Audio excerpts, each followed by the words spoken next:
नमस्कार मंडळी, स्वागत आहे तुमचं आमच्या चॅनलमध्ये। आवाज महामुंबईचा, शोध बातमीचा, कौल मनाचा। चला तर मग आमचे चॅनल लाईक करा, शेअर करा आणि सबस्क्राइब करा। धन्यवाद। पनवेल जवळील करंजाडे सेक्टर R1 मधील रहिवासी इमारतीत भयानक अग्नितांडव। ग्राउंड फ्लोअरवरील दुकानाला प्रथम आगीने वेढल्याची प्राथमिक माहिती। पनवेलमधील करंजाडे सेक्टर R1 येथे गुरुवार दिनांक 14 मे रोजी दुपारी एका रहिवासी इमारतीला भीषण आग लागल्याने परिसरात एकच खळबळ उडाली होती। दुपारी सुमारे 11:15 वाजण्याच्या दरम्यान आग लागल्याची माहिती समोर आली असून ग्राउंड फ्लोअरवरील दुकानाला प्रथम आग लागल्याची प्राथमिक माहिती मिळत आहे। आग लागल्याचे समजताच इमारतीतील नागरिकांनी जीव वाचवण्यासाठी तातडीने बाहेर धाव घेतली।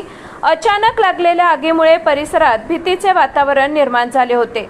स्थानिक नागरिकांनी टँकरच्या साहाय्याने आग विझवण्याचा प्रयत्न केला, मात्र आगीचा आवाका मोठा असल्याचे प्रत्यक्षदर्शींनी सांगितले।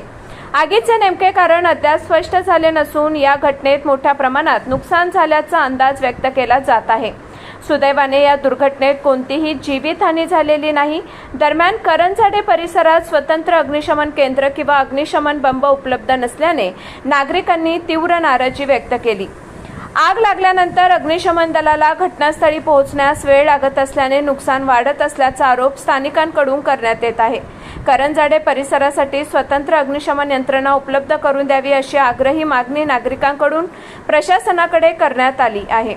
आवाज महामुंबईचा चॅनलसाठी संजय कदम, करंजाडे, पनवेल।